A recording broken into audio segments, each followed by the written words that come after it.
Oh, did I do something here? I do here. Oh, Do you see my screen? yes, I do. Yeah. Okay. All right. Well, welcome everybody. So we'll start with our usual, since we've been on Zoom, way of introducing ourselves, where we just shout out our call signs. And as usual, I try to think of some way to prevent everybody from doing it at once. So this is going to be an experiment. So let's do it by your second language, or any language, if you're a polyglot. And by language, I mean you don't have to be fluent. You just say anything in it. So let's start with Spanish, which is the most common second language in the United States. Kilo 6, Kilo México. Kilo 6, Victor, Victor, America.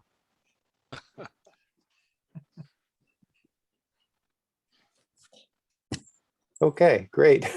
Well, that either everybody who speaks some of these other languages, or everybody's on the last menu item here. But okay, now Tagalog. Why would I put that second? It turns out, oh, and these numbers, 534 million, are the number of speakers in the world. So it turns out Tagalog is the second most common second language in California and Nevada. Tagalog. Is that how you say it? Tagalog, yeah. Tagalog? Okay, sorry. And also the most common in Hawaii. So anybody speak that? 86E's wife speaks it. Huh, okay. Okay, that's good. All right, 24 million there. Okay, then in the rest of these are in the order of number of speakers in the world. So I lumped together these three big ones: Mandarin, Hindi, and Bengali. Anybody? Law, sure. A-E-L-Y. Ooh. That's Mandarin, I think. All right, now how about Francais? Tom, ND2T. And 6 Kilo TV and 6, November 6 Tango Victor. And I don't know how to say it in French. Kilo 6, Kilo México. He's a dupe, but he's a good one. Norway Alpha 6 Oscar. Bonjour, mon ami. Yeah. A-E-C-C-Y. WD6T.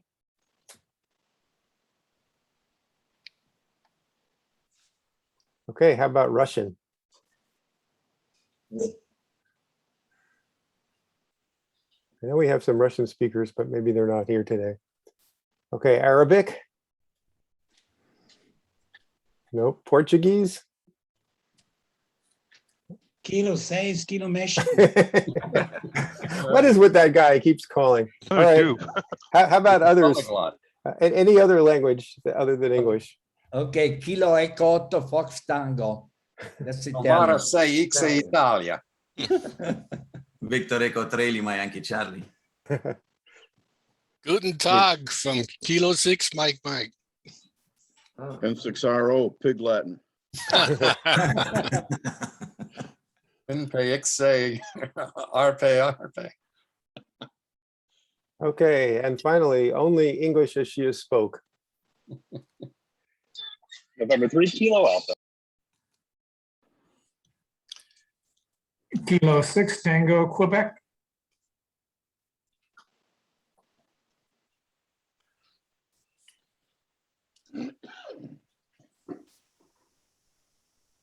Not everybody? Okay. Well, anybody else we missed? Bob should have done his Japanese. K3EST, Japanese. All right, so much for that failed experiment. Going on. Okay, so here's the agenda. Some club business, some remarks from Andy. Then we're going to have two short presentations, one by Bob on the Oceania contest and one by Gary on weatherproofing connectors. And then, of course, our main presentation by Cezar. So first, we have two new members to vote in. The first one is Kevin, who's on the line now, N3KA. Here's a bit about him. He lives in Sunnyvale, licensed in 1992, I think, if I did my arithmetic right. He's an extra class license. nominated by N6DE and myself and S6T. He has both a home and mobile station, and there's some of his radios. He also had an impressive list of SDRs. He maintains an online Kiwi SDR also. And his antennas include an off-center fed dipole and various mobile antennas, etc. He's 5% CW, 45% phone, and 50% other. Yay. All right, Rich. Contest experience includes ARLDX, CQ Worldwide, WPX, CQP. His favorite contest is CQP and WPX. And get this, he's planning a 2021 CQP Mega Mobile expedition, according to his QRZ page, activating Del Norte, Humboldt, Trinity, Shasta, Tehama, Glen, Butte, Sutter, Yuba, Colusa, Lake, Mendocino, et cetera, et cetera, et cetera, et cetera, counties. I like to drive. I vote him in right now. Long way. Vote him in. All right, well, before we vote, we have one more member to introduce, then we're going to vote him in together. Okay, now this is another interesting character, Kyle, KG6BXW. He lives in Corsa Gold, California, I think you pronounce it, in Madera County, which of course is a nice one to have. He licensed around 2000, general class, working towards extra. He's a student, a PhD candidate at UC Merced in psychological sciences. And if you go to his webpage, he's got a lot of interesting papers about child development and various factors that affect it. It's nominated by NA60, W6TCP, and K6KM. He does home operating, mobile operating, and portable operating in SOTA and Parks on the Air. Some of his radios are listed there, including one called Radio Oddity, which seems to have 4 bands, one of which is 350 megahertz. So anyway, antennas, he listed 132-foot end-fed inverted V, 30 feet, various dipoles, and a variety of mobile and portable antennas, half phone, half other, and learning CW. Yay. And I also noticed that from his QRZ that he's done some hacking on the Arden system and has pushed some check-ins to the GitHub there. And his favorite contest he lists as VHF contest, and he's done quite well in the limited rover category, winning the first place Pacific Division in the September contest in 2020 and second place in that category in January in 2021. So now is the point where if we were in person, they would go out of the room and we would vote. But since we can't really do that, we're just going to say if anybody objects to having them, then speak now. Well, before you guys vote, since I don't have any rights anyway, I have to say that he has an adorable cat. Yeah, he's the one with the glasses, just in case there's any confusion. Okay, well, hearing nothing, welcome to both of you, and it's great to have you. And I wanted to have some confetti, but so I found this good audio quality with warm tone tubes machine. All right, going on. So I wanted to say a few words about this 5 meg award plaque, which some people may not know about. It's a contest, an NCCC plaque that you can get if you work 5 million points in any contest over your whole life. And there's rules on that on our website. There's the URL. And the intention is to recognize sustained commitment from contesters who may not have big stations, but put a lot of time in and commitment. And we have a new winner, Bob, KO6LU. He did 5 meg points with a vertical on a city lot in Mountain View. So congratulations. Now I wanted to just mention the fundraising auction that we had announced. We talked about it a lot and decided that it just really wasn't going to be very interesting online for 3 reasons. First of all, you won't be able to inspect the items. That's part of the fun. And then shipping is going to be a problem and adds to the expense. And it seemed like it would kind of degenerate into something more or less like eBay. So we decided for now, we're just going to wait and do it in person when we can.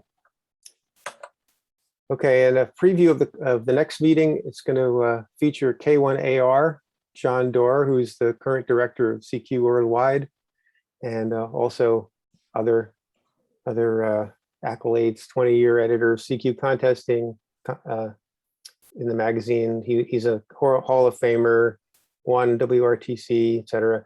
And the focus is going to be on CQ Worldwide, which is the world's biggest ham radio contest, and talking about the history, some inside scoops, war stories, et cetera. And also Bob, K3ES, who is another director of CQ Worldwide, is going to talk about sideband tips for the CQ Worldwide contest that's coming up. So that's all I have. I'm going to now turn it over to Andy and bring up his slides. Stand by 1 second. Okay, thank you, Dave. I have a short report. I just want to do, let's start with this first slide. Yeah. Yeah, I'm working on it. All right. Oops. Wait, how did that happen? Hold on. Okay. I just wanted to give a few contest results and then mention some upcoming contests. Nothing very profound this month. Not that there ever is, but this month particularly. There we go. Okay, next slide already. Sorry, Dave. Next one. So a couple of recent contests. I just wanted to sort of triumph our participation in NAQP CW last month. It was incredible. We had 37 participants and 9 teams, which is more than anybody else. Now, what's interesting is we had a lot of really good scores. And I mentioned at the bottom there that N6TV and K2RD, and both Bob and Ira are on here today, came in 29th and 30th, not through any fault of their own, but really to show you how conditions were and how this wasn't the year for Northern California propagation. So our team number 1 came in 9th out of 105 teams. And again, we were first place on the West Coast. So I think that actually was a very good result. And I want to congratulate us on getting so many participants because that was a fun contest. I don't have a slide for NAQP SSB, which was 2 weeks later, which was a miserable contest. I know some of you were probably in it, but it was conditions were terrible. And I don't know, somehow it NAQP CW was a lot of fun and synced well, and we did well. And NAQP SSB was just kind of in the tank for everybody. Okay, next slide. However, Sprint, which is the next slide, we had 18 participants, which is 3.5 teams. Each team is 5 persons. And that's far more than any other contest club. That's what I want to say. I mean, I was the flogger this year. I've never done that before because W6RGG always does it, but he had a conflict this year. So he asked me to do it. And I sent out email after email trying to get participation, and they seem to be dribbling in. But the net result really is actually 8 people is a lot of people. It's far more than any other contest club. We came in first place, as you can see there, N5KO, N6TV, N7MH, Mike, and Dave and I were on team 1, and we had our team 2 did very well as well. But what's interesting is the guys we beat out, the code guys, I say ringers, because I'm always fascinated. We're a local club. I mean, we have an area, of course, but we are defined as a local club. These guys are all around the country. In fact, NP2X is in the Virgin Islands. So we beat them, and they had some of the best people from the whole country. And then the Southern California, which is the other local contest club, has 2 of the best operators in the world. They're actually Marco is one of them too, but Axel KI6RRN and Dan N6MJ are just superstars, of course. So I think the fact that we beat them out is again a tribute to the club, and I just want to encourage people to again participate.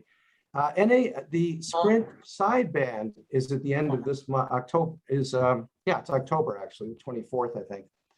And that has split off as a separate contest. It's not run by the NCJ, it's run by other people, particularly KW8N. And that I'm not going to be able to be in it because my birthday is that weekend, and so is my grandson. So I'm going to be up with them. But it's a lot of fun, and I want to encourage people. I think we'll form teams, and we should do that for sideband. It's a fun contest also. The Sprint RIDI was last night actually, and did anybody here participate in it? I mean, we had a team. Was there anybody that's in the meeting? Now, anyway, our team did pretty well. There were only two real club teams, and Southern California and ours, I think. For some reason, the activity level is much lower for Sprint Riddy, and I don't know why. If anybody here is a Sprint Riddy person, we could talk about it, but it doesn't seem like it. Somehow Sprint CW is really popular. Sprint sideband they have on life support, and when they put a lot of effort into it, it's a lot of fun. And Sprint Riddy seems to be struggling a bit. Ed W0YK took over and did form some teams, so I thank him for that. Okay, next slide. Then WW Digi, here we did really very interestingly. As you can see, second place multi-2. There's a team of, well, several of you are on this this call. Were there. And then a bunch of single op all band high power results, very good. And even a single band 20 meter K8FT, and Giuseppe's on here. So I was not in this contest. Does anybody have anything they'd like to say about this or how this one went? It seemed to have good activity, but I don't have any perspective on it. I don't know, Dave or Joe or any of you have any comments you want to make about whether this was a fun contest, something we ought to push in the future or not, or Tom? Hey, Andy? Yeah. Regarding the Riddy Sprint last night, N6WM came in second He nationally. did. Yeah. In fact, I looked at the top 10 on 3830. We have 4 people in the top 10, which is great. And then Southern California, or the SWAC team, not Southern California, SWACC, has 4 also. That's right. Now, Chris did very well. But, the number of contacts is a third of that in the CW contest, roughly. So Andy, I'll say Tom, something about something about WW Digi. I'll say something about that. The contest is not rate limited. I think the way to succeed in it is to have button share and to cover all the openings. It's certainly not rate limited. Something we pride ourselves on, something I pride myself on as a contester is careful decode in my head and timing. And when you're in a digi contest, the decode is all software and the timing is all synchronous to the world clock. So if you're bringing those advantages to a contest, you're not going to be able to take advantage of them in a digi contest. Does that make it less fun for you or less engaging, or what's your feeling about it? It's maybe less engaging. I mean, than a CW contest, for example. Okay. Dave, do you have any thoughts? Maybe you care to weigh in, or Joe? Oh, yeah, I would sort of reinforce that. I mean, it became about can you complete the QSOs with the minimum number of overs, which had to do with confusion between different protocols of who goes back and forth, and also trying to work the most distant stations and for the most points. Yeah, so, something that was a challenge for us on this that I would like to share with the group is that we did this all remotely from our homes to K6MTU, which was unattended. So that required a lot of engineering and coordination, and we came up the learning curve on that pretty sharply. And we were able to get Ed into our team for the first time, which I think is going to be great going forward. Well, this may, presage some of the future contesting and with more and more remotes. Okay, let's go on next slide. So upcoming contests, the state QSO parties, actually Texas is going on right now. To turn on the radio, you can work some guys. Although the signals seem kind of weak. I was just doing that actually right before this. Sprint Riddy we already had. DX, CQ Worldwide DX Riddy is coming up next weekend. CQP, of course, is the big one. And then McCrothan RTTY is another one that our club has found pretty popular. The Pennsylvania QSO party, I don't know, is a big QSO party. It's one of the most active ones outside of CQP, actually. It can be fun from California. You can work quite a few guys, although unfortunately, they end up with a lot of them on 40 meters working each other during the day. But nonetheless, it's a very active QSO party as QSO parties go. So it can be kind of fun. Anyway, that's essentially all I have to say this week, this month. Okay, next on the agenda, I'm going to turn it over to to Bob, talk about the Oceania contest. Okay. Thanks, David. I can sort of see it there. There you are. Oops, I went, let me set the back. So the first There you are. slide. Okay. That's it. Yeah. Okay, so there's two Oceania contests coming up in October, and they're both part of the Asia Oceania Challenge that we set up. And if you can make some contacts in it, that would be great. The first is the sideband contest, which unfortunately occurs the same weekend as the CQP, but it should not stop you from making some cues in the Oceania contest. They always are on there, especially on 20 meters. And the CW contest stands alone, so you can operate that without any conflict. Of course, the CQP requires your full attention, but you can still work a lot of stations, as I mentioned, in the that are on the air. Next slide. Can I interrupt? What's the exchange? Because maybe somebody like ZL1 BBW has called me in a couple of recent contests. What would be the exchange? Go to the next slide and you'll see that. Oh, sorry. Okay. Thank you. Okay, who can you work? You can only work Oceania stations for points. The contest starts locally at 11 o'clock at night or 0600 and lasts for 24 hours. So it lasts from Friday night, sorry, excuse me, Saturday to Sunday. Actually asked for Saturday to Sunday at 0600. And so the local time is 11 Saturday to 11 Sunday. All categories are available, and the exchange is a serial number. So you on phone, you'd be RS plus the serial number, and CW is the same. The modes of are Oceania prefixes. So the most prefixes are in Indonesia. So just to mention that. And the points are sort of strange for the contest. If you make a contact on 160, it's 20 points, 80s 10, 40s 5, 20s 1, et cetera, et cetera. And if no serial number is sent, you can log 001. And I find this very interesting in several contests because it's sort of it's a step in the right direction. This contest and the IOTA contest both mention the fact that if you don't work somebody in the contest, so what? Just log 001. And that makes a lot of sense for lots of contests, so you don't have to worry about that. Next slide. So in the next slide, this is shows you what the next slide is going to be. This shows a combination of years, so you can know when to be on the air and have the most fun. In 2019, 18, I combined them together, and you can see the colors are coordinated with the various bands. It's a combination of 6 days for over 3 years. And almost no cues occurred on 15 or 10, but that doesn't mean they won't be there. It's just that during those 3 years, they didn't occur in any numbers. I didn't include KH6 because you can work KH6 anytime almost. So the beam headings are almost the same.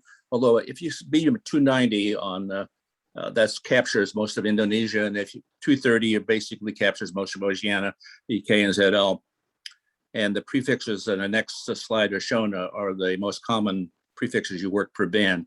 So if you show the next slide, you can see when they're on the air. That's a combination of those 3 years or 4 years. You can see them there. And as you notice, as we all know, quite frankly, VK and ZL are never really active on in large numbers. But if they are very active on 40 meters.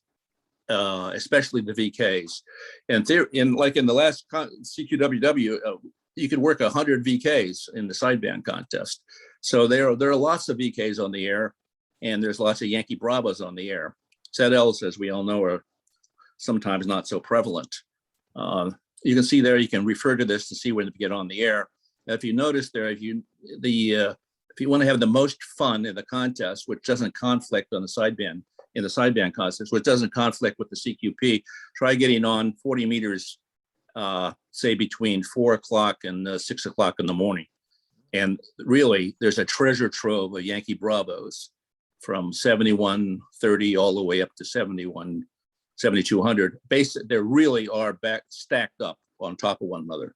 And there's all kind of prefixes too. Yankee Bravo all the way through Yankee Germany are on the air, and they are active. So you can work all the Yankee Bravo 9, Yankee Germany 9. You can work all those guys, so they're on the air.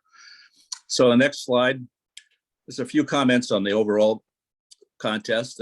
15 will be marginal probably, but you can still probably work KH6, ZL, VK, and YB if you get lucky. And if it's open, that'll be fun, of course. 10 meters will be probably open to KH6 and ZL, maybe VK, but it'll be very spotty most likely.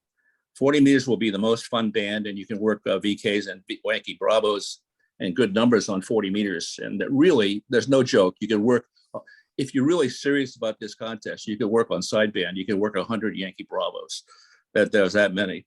So Yankee Bravo up with his best between 12 and 1400. So even if you're in the CQP, you can get on for a little while and work, 5 or 6 or 10 Yankee Bravos. They're always there. The next slide. So the Oceania contest coincides partially with the CQP, like we mentioned, the sideband does.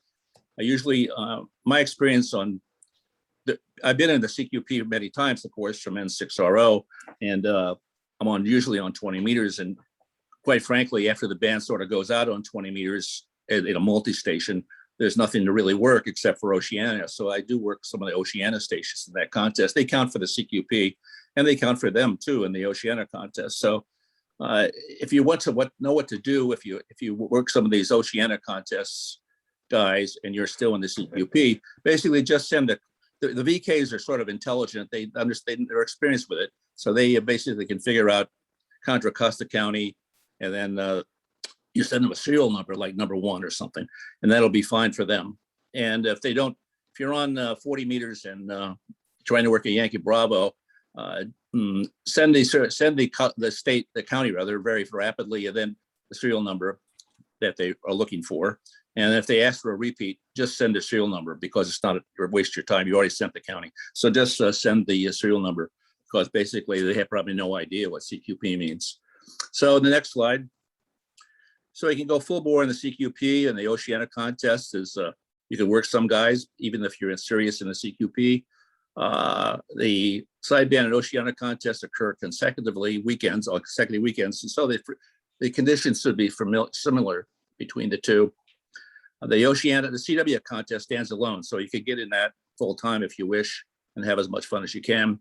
And these are really fun contests. I think last year, usually Ken N6RO gets in this on 40 meters. I think last year he made quite a few contacts in the contest. So good luck and have fun in these contests. Make some contacts and work. These guys are always in our contests, in the RDX contest. So you can have some fun with that. Okay, thanks, David. A quick question for Robert. Yeah. Oh, if possible, maybe I'm a little uneducated, Robert. I apologize. Wouldn't a big part of the Oceania contest, does it incorporate JA, Japan, or am I missing something? No, it doesn't include that. It just includes real Oceania DXCC. Japan would be in Asia. So that would be, it does include like Philippines, and Indonesia and places like that. Yes, and of course all of the normal Oceania countries like VK, like FK, and things like that. Any other questions? Because I could imagine where JA would be a heck of a multiplier. I was just curious. Well, the Jays get in the Oceania contest big time, because essentially it's a north-south path for them, so they could work quite a few, just like we work a lot of PYs and LUs in our contests. So they have a lot of fun in that. Any other questions? I see, but we can't count JA as a multiplier or credit or anything in the Oceania. No. Apparently you can't count them for much of anything. So they don't count as a multiplier for sure, since only Oceania prefixes count. Okay. But as I mentioned, Yankee Bravo, there's at least, quite frankly, 100 prefixes there to work if you get lucky. Why have Okay, Yankee very Bravos well. I was become just so curious. prevalent? It seems Bob? very interesting. I'm sorry. If I may, just out of curiosity, why is there this uptick in Yankee Bravo activity? That's a good question. I think it's been the last 5 years or so. It's been an enormous, if you remember like 25 or 30 years ago, Yankee Bravo was a tough country to work. Yeah. So Zone 28 actually was tough to work, and it was really difficult to work. But now it's like drug on the market, so to speak. You get Yankee Bravos all the time. Essentially, they increased their licensing availability. Number one, it's a number of tests per year, but they've increased that. And number two is that they've increased their requirements so that it's not so as strict as it before. And another thing that the Yankee Bravos have discovered is they use there's so many Yankee Bravos on the air. Basically, they use it as a telephone. So it's just like the Yankee. You'll hear a ton station. of them on. You'll hear a ton. All right. If you get on 40 at 6 o'clock in the morning, you'll be surprised how many there are on 40-meter sideband. Okay, thanks. Okay, thanks. So let's move on to Gary now. All right. Good afternoon from the engineering department. So when it comes to connector weatherproofing, I found that everybody has an opinion on what's best, but the point is to do something. So if you want to see some more details in that, refer to my article. It was in the Jug in March, had some more details on that. Some very interesting results I got from polling the universe of online ham groups. Next slide. So moisture really is the enemy of all your connections, along with loose connectors and things like that. What we found historically is vinyl tape alone isn't quite enough. It's not waterproof, it's water resistant, but eventually moisture does get through and slowly tends to corrode things, but at least it keeps the dust out. And it's certainly better than, bare naked connectors. We're talking about PL259s, not connectors that have extensive, weatherproofing built into their system. So in general, we find that a 2 or 3 layer sealing system is the most popular and successful and relatively easy to do. So 2 layers, basically you apply a self-sealing tape. We'll talk about tapes in a minute. And then the vinyl tape over the top. The overwrap of vinyl tape is primarily for mechanical protection against abrasion and things like that. And also UV protection for some kinds of sealing tapes aren't quite as resistant to UV. A 3-layer system starts with a layer of vinyl tape, what's commonly known as a courtesy wrap, which makes it easier to get the self-sealing tape off. Or if you use a mastic material, the commercial guys use stuff from Comscope Andrew, which is a mastic. There's also coax seal, which I'm not a big fan of. It's a gooey, disgusting mess after a couple of years, but the mastics can be very good sealants. So having tape underneath that helps when it's time to get it off. And then once again, vinyl tape on the outside for protection of the sealing layer. Next. Whoops, why didn't that go? Try again. Yeah. Another additional message, a measure that most people don't know about, and learned this from the military connector world, and even the trailer connectors on a new car, have a dielectric grease applied inside the connection. So this is a silicone-based material. You can't get rid of the stuff. Don't smear it all over the place. Your tape won't stick. It lasts essentially forever. It's almost indestructible. It's hydrophobic, so the water will not wet these surfaces that it contacts, and has very high dielectric strength. And yes, you can use it inside of electrical connections on a normal self-wiping electrical connection like the center pin in your connector. It does not interfere with the electrical conductivity at all. This is very widely used in military connector assemblies. You smear a small amount on the male threads, a little bit on the face of the connector, and you can also put it in the internals. Dow Corning DC4 is very nice. You get in Amazon, places like that. And at Home Depot, you can get the stuff from CRC. It's cheap, works really good, and it's a really good internal barrier layer against corrosion and moisture intrusion to the innards of your connectors. So that's kind of an add-on thing I like to do. Next slide. Here's some recommended tape. Everyone's pretty familiar, good old Scotch 33 or the heavier 88. And self-fusing tape, the hot thing today are the silicone tapes, such as rescue tape. There's all kinds of these. They're all the same, basically. They come in different colors and things. And the point is, these silicone tapes, they stick to themselves. And this provides a true waterproof barrier. These will work underwater. They'll withstand actually some water pressure. These are really marvelous tapes, and they're very easy to remove also. You just touch it with a sharp knife and the stuff just peels away.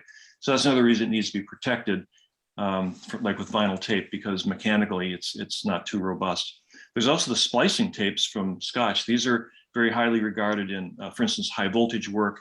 These have been in the market for a long, long time. Very highly specified, very good materials. All the things here are available for such as at Home Depot.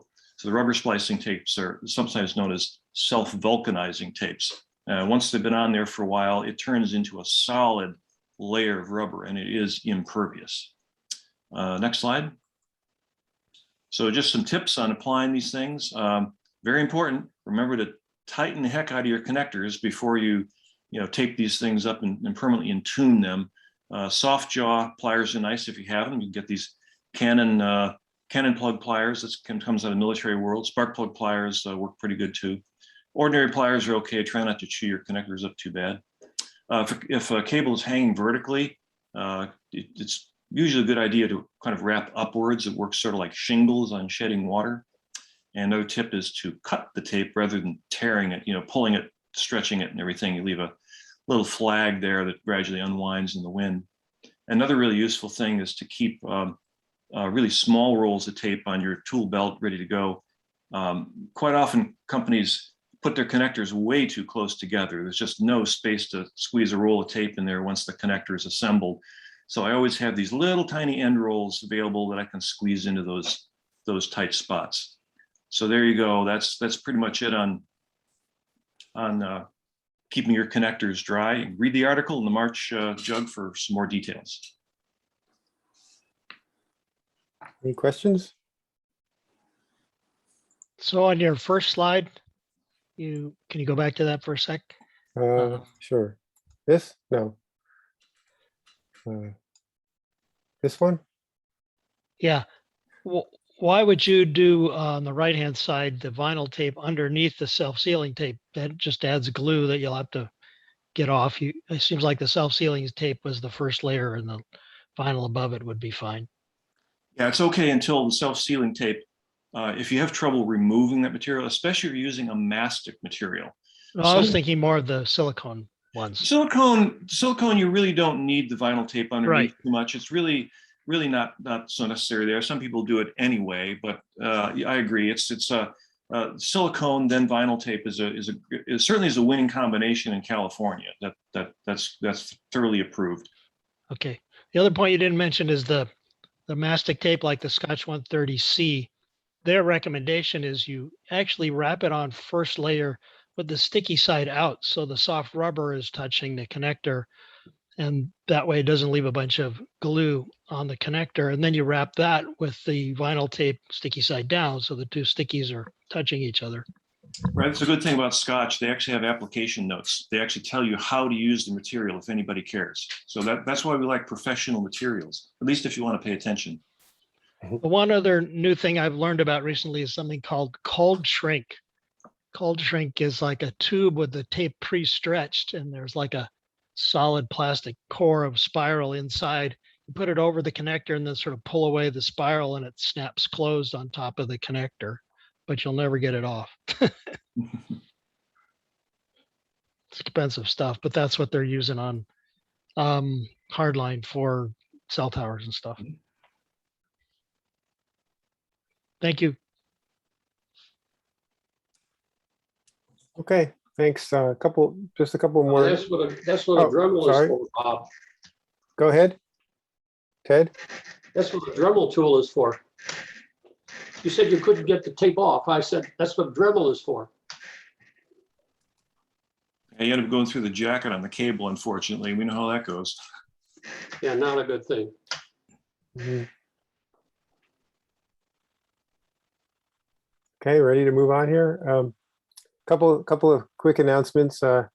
Hank pointed out to me that the SST is worth mentioning. This is a slow speed CW contest. Great if you're not ready to jump in with both feet into a big CW contest. There's one on I think it's 5 p.m. on Friday and 5 p.m. on Sunday. So check that out. Also, I wanted to welcome Carol, who I see is on K6NF, friend of Rick's, and welcome. And that's about it. So now let's move on to one other thing. It was brought up that our meeting conflicts with Pacificon. So I don't know if that's a problem, but just as a note. If you think it's a problem, let me know offline. Say, Dave.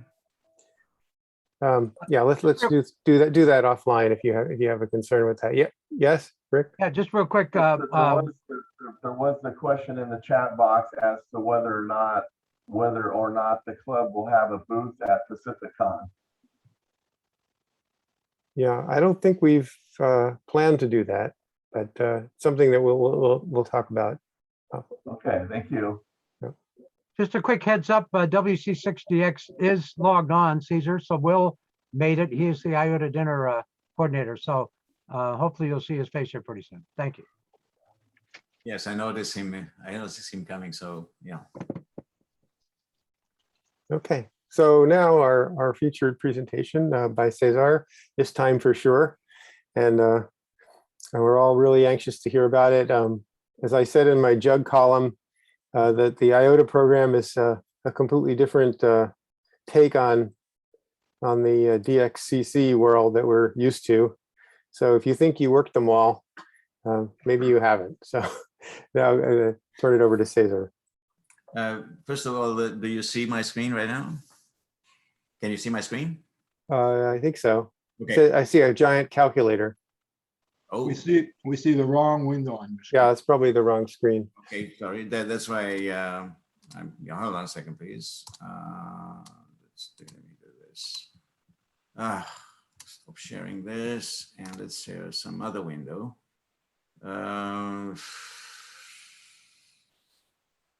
Yeah. Here we go. This should be right. Yep. Right. Yeah, there you go. Okay.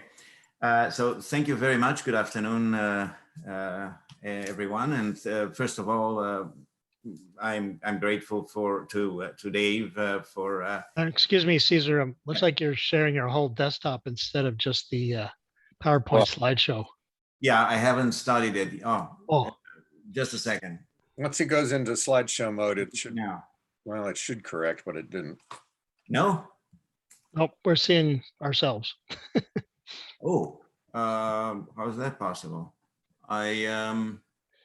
Just try stop sharing, and this time you want again, but it's you want to start the slideshow first, and then share the slideshow window, not the desktop window. Yeah, there's the yes, there's the PPT window that I'm sharing. Well, the PPT window is in edit mode. When you there you go. You want to.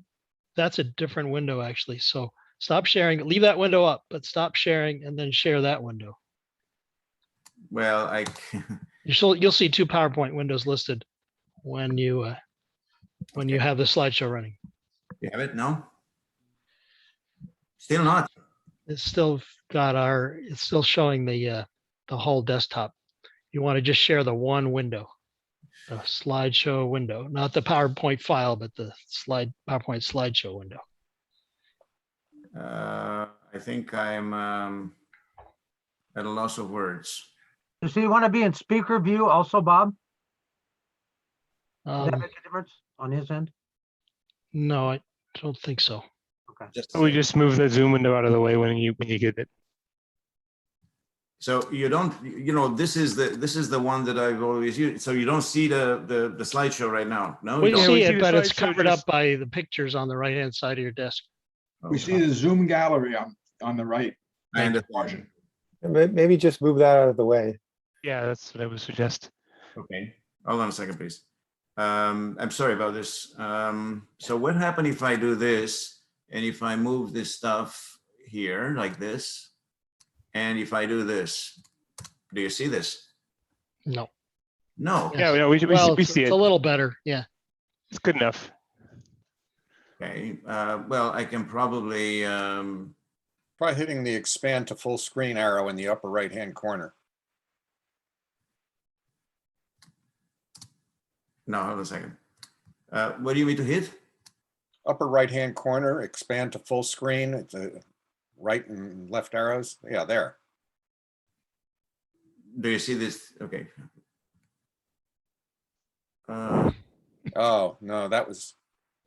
All right, one more. There's a little MIDI, the one on the furthest on the left. You see where it says the little Underscore, click the little minimize on the underscore Right, there. right above Rob's head. So- Sorry, right above the upper corner. There There you go. you go. Hey, What do you see now?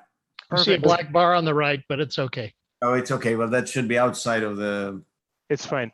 yeah, okay. Looks great. At least I know who's talking. Okay.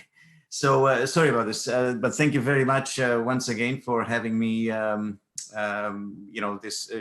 for this chat this afternoon. Particularly Dave, I thank him for organizing this, and I'm most grateful for quite a few of your membership interested to have this chat about IOTA. So the purpose of this meeting is, the purpose of my presentation right now is just to, I guess, familiarize all of you with a few of our of the rules of the program and what program stands for in general, and then maybe bring some give you a little bit of an idea of some of these expeditions, which are in many cases quite a bit different than the multi-operation, multi-op, multi-band, large, DXCC type expeditions that you're very, very familiar with, I'm sure. So I have just a few slides about this general presentations, about a general presentation about IOTA, and it's kind of supposed to bring us all to the same level of understanding of the program is all about, but I'll break there a little bit. So if you have any questions, it will be a good time to ask, I guess. And as far as the expeditions themselves are concerned, well, I'll have to, I'm going to obviously rely on my humble experience, which is not that large, but I have a few slides and hopefully some of them will enthuse you a little bit. So the IOTA program, a little bit different than the DXCC, which is primarily related to established based on the political order, or there's some aspects in it which are debatable whether it's political order or not. But it offers a blend between the world geography and this political order. So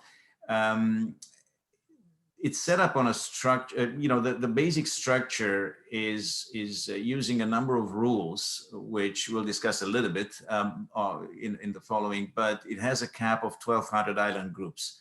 So if you imagine that the XCC currently has 340 counters, active counters, they're currently, I think, 1136, if I'm not mistaken. But the maximum we could have would be 1,200. Well, what does it mean? Well, when we'll reach 1,200, we'll see about that. But at this point in time, we're kind of far from that. So the applicants must make all contacts personally from the same DXCC entity since 1945. And as many old operations, some of the activators may not have printed all this information that would allow us to identify what exactly, where, which island has been activated, and place it on the world, coordinate grid. But as of 2000, 2001, the island name and the IOTA reference must be printed. So very, very rarely, in exceptional situations, we allow that for all operations. The purpose, well, one of the principles that we like to that IOTA guides itself on is to ensure and maintain the highest integrity. Obviously, we can't police the frequencies. We're not amateur radio police, but we try to ensure that operations have been carried out as to following the rules. Now, as far as the island definition is concerned, and this goes back to, I guess, hits a little bit of the question about the islands in the St. Lawrence River. So all islands that are located in the world's oceans that are separated by minimum 200 meters of sea, or the channel, of a water channel from the nearest continent at low tide, are shown and named on a recognized official map or marine chart, and are not in largely enclosed bay, estuary, or river above water at all times, will count. Now, that's a lot of things here, but the bottom line is that this large enclosed bay, estuary, or river, it's a rule that's it's supposed to not allow tiny little bays that are less than 5 kilometers be part of the world open sea islands that consist of counters for this program. So there are a number of groups. The program tries to balance a little bit. Obviously, like all rules, they're artificial, they're subjective, they're made by man. And there could be a lot of debate why this and why not that. The interesting part, though, is that changing some of these rules, even by a few meters or maybe by a few hundreds of meters in certain cases, as far as some of these the way the groups are organized, will increase or decrease the island groups significantly. So if we are to aim towards 1,200 top group islands, this is a good set of rules. It's not unique, and it's not an exhaustive. I'm not trying to make any a full presentation on everything, but the group categories which are currently that we kind of work on are those that recognize officially named mapped island groups. Remote island group is another type. It has to be, I don't want to go into any details, but 150 kilometers close. No other island that belongs to any other group would have to be close to it, or has to be further than 150 islands. There are all sorts of other unofficial island groups by which we designate coastal islands. So very large islands such as Greenland, Australia, Java, and so on and so forth would have. We decided that it's worth considering these coastal islands. And why so many? It kind of depends on the size of that island and the number of islands around. So as you see, there are some other categories there, and any change of these rules, any change of the distances and categories would have significant impact on the overall, cap. Now, as of today, there are 11 and 36 credited groups. That means that 1,136 island groups have been activated. So today we're talking 340 DXCCs. Well, there are 1136 IOTAs, right? The current top scorer, unlike the DXCC, has only 1132 because some of the top scorers, some of the guys who are in that range, missed one or another. Some of these groups are up, or some of these islands are up for a very short period of times. Propagation conditions have to be good. A lot of other things that you as the X's and contesters know very well, propagation-wise, and your life has to be in order to be able to be there and chase them.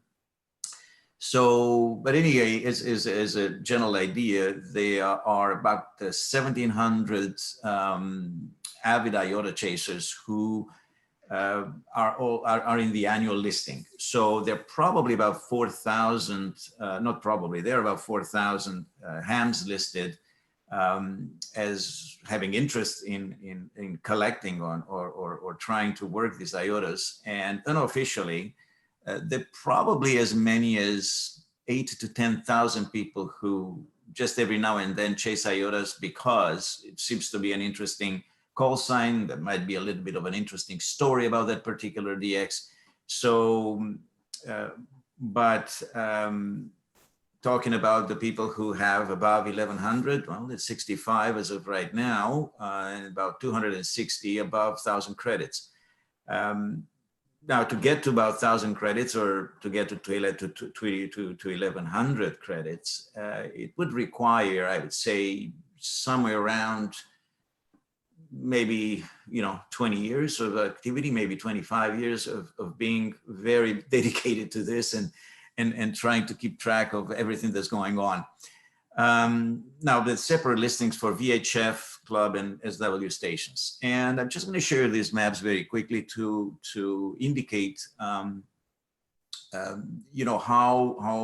the percentage of membership in the annual listing varied over the last, let's say, roughly 30 years. This is the data that I had at hand. And you will see that there's a significant change in the percentage of Asia stations. And obviously, some of that, it's due to Japan, that's a major contributor. But also you can see on the map underneath how UA0 increased from pretty much 0 to, well, probably about 4%. So that is huge, 4% of all the membership being from UA0, that's a significant, it's 1/25 of the world, population of the world chasers interested in IOTA. So that's a significant number. So what would like to mention to you is that there was a time when IOTA was just an idea and was pushed very hard by this gentleman, Geoff Watts, approximately, let's say, roughly 60 years ago. And it took an individual, Roger Ballister, G3 KMA, a huge amount of time, and with the help of G3ZAY, Martin, they transformed that beautiful, original idea into something that was much more structured.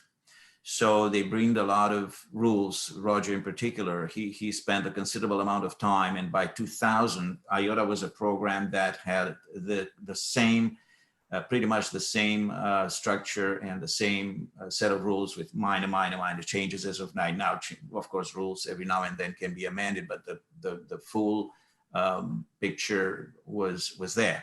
So what happened after, I'd say, perhaps between 1995 and 2013, so 2000, and I specifically linked that to a particular event, but which I'll mention in the following. This was an international growth of IOTA. So IOTA debuted as a maybe European program, and the number of very, very dedicated and avid chasers in North America joined. But as far as, other than that, you can see that 30 years ago, there was hardly anybody else involved. Well, things have changed. Although Oceania is not still, its slice is not very large. It's 6 times larger than it was 30 years ago. And that's considerable in my opinion.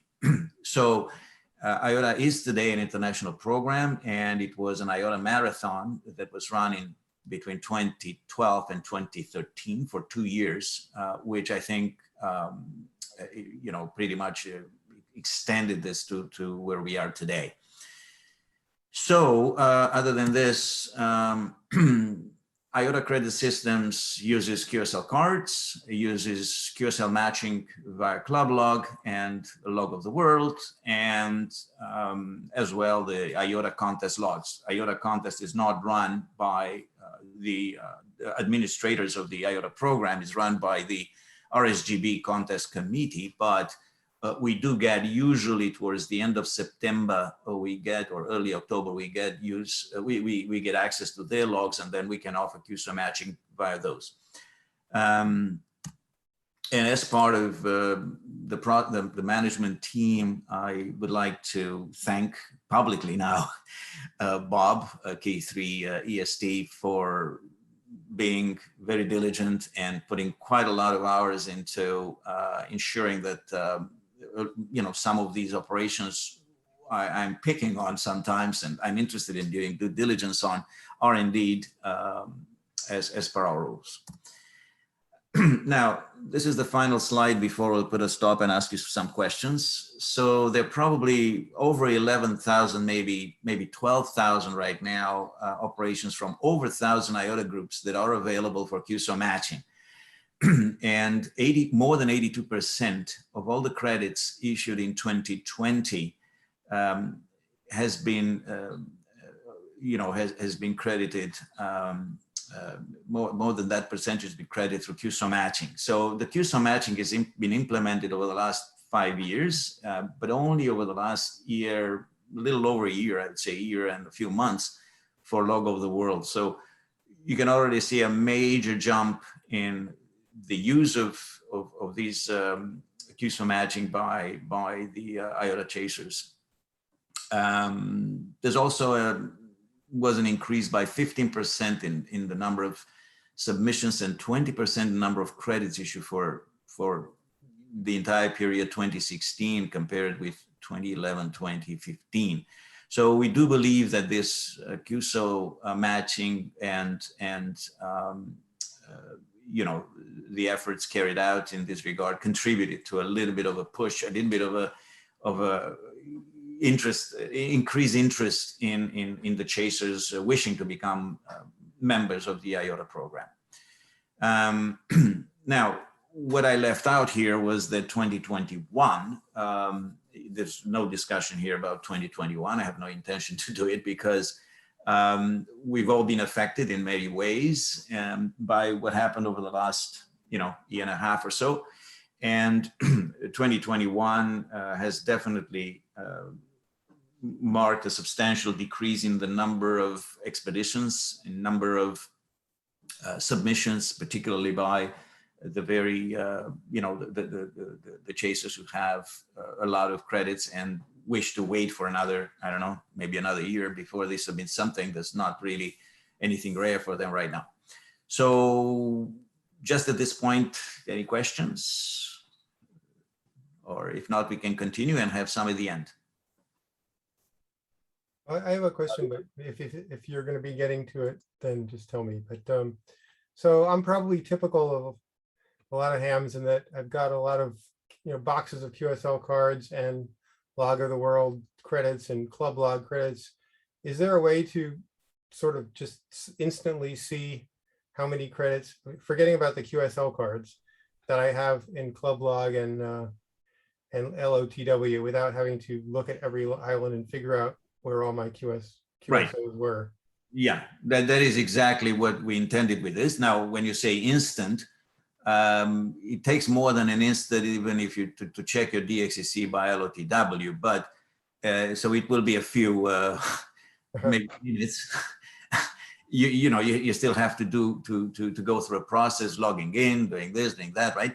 But yeah, that is the intent. That is what we've done, and this is how a lot of hams who have a large number of credits have gotten into over the last, I'd say, 3, 4, 5 years. Yeah, so W1JR, for example, whom I'm sure that many of you know from contests and all sorts of other, is one of these. So OH2, I think Jan is another who started by simply inquiring into the system. And the first, probably, I don't know exactly the number, I can't tell you now, but I would say, oh, by the way, yeah, I can say that. We already have IOTA 600 award has been issued. No, we have 2 IOTA Excellent, plaques of 2 Plaque of Excellent awards, Plaque of Excellence awards, which are given for 750 credits, which have been obtained exclusively through QSO matching, doing exactly what you're suggesting or you might be interested in doing. So obviously the first step is to do that. And that's through the IOTA website. And if there are any questions, then how to do that, then you can email me, or there are a number of guys here, or Checkpoint, who can assist. But there might be, particularly in case of those who have very, very, several decades of activity, there might be a number of QSL cards which would be irreplaceable, particularly for IOTA. We will not be able to issue. There are no logs, there are no logs at Club Log. They're not logs at Log of the World. And it is very unlikely that even if there might be logs, in certain cases, it would be easy to identify whether that operation was from mainland or from an island. The call sign that's been used could be the same. So a QSL card in that case would be irreplaceable. And even if that the QSL card might have some handwritten notes on it, if it's an older one that should be kept, and at some point, yeah, you might want to go through that as well. But yeah, you could do probably I don't know, I'd say maybe 70, maybe more % of the work just in not an instant, but very, very, let the computers do the job for you. Search. I guess my point is, once you do that, then you say, oh, I have 423, and now I'm motivated to go through my QSL card collection. Correct. Yeah. So any serious DXCC chaser would probably have, I would say, rather easily 200, maybe even 300. But to work any more than that would kind of required either an interest in, I don't know, maybe just rare operations, special prefixes, whatever. So the purpose is to identify that and to boost the interest of the newcomers, or newcomers not in the sense it's a new ham, but in the sense that they haven't, they might have considered quite onerous this activity of just going and picking up on each call sign and checking them and so on and so forth. So yeah, you're absolutely correct. So that was the intention. And it's available. It's everybody's doing this. Yeah. Say, Cezar, just a quick question, Cezar. Go ahead. Oh, thank you for the presentation. It's nice. You have the statistics there. I'm a little bit curious. Based on typically last year, a lot of shelter in place in North America and all over the world, of course, shelter in place. Did you see a tremendous drop off on activations, island operations during that time period? Well, this is just the first time of the presentation. This is the first part of my presentation, which is the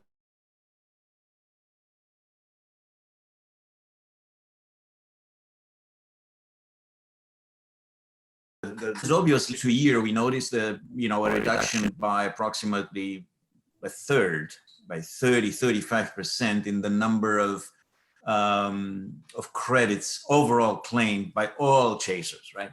Okay. And that's undeniably put on the fact that there are less expeditions, there are difficult travel conditions, and simply the uncertainty that you can depart or maybe even land in that place where you want to go to under certain rules, and then the rules would change, and then you're stuck, or you have to wait to do quarantines at either end or both ends of the trip. And some people are interested in they have jobs, or they have some activities that cannot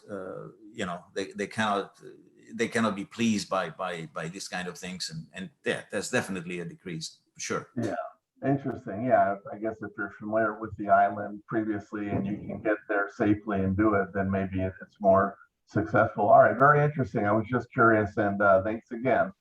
Yeah. So okay, let me continue, and we can pick up on a few more. So the second part of the presentation, it's about my own experience with these operations, and the idea is to give you just a quick and quite variable parameters of these operations. Okay, there are many operators, many activators, probably hundreds of activators, thousands every year, and I assume that would be at least a dozen, if not a couple dozens, who do some of these rare ones every year.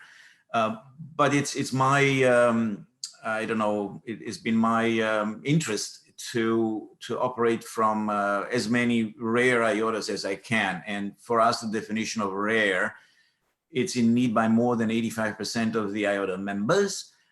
But for you, I'm going to say that it should be in the top 30. Why? Because an operation that's in the top 30 IOTA, to be more precise, top 33, would be, at least from a rarity point of view, equivalent to the top 10 DXCC.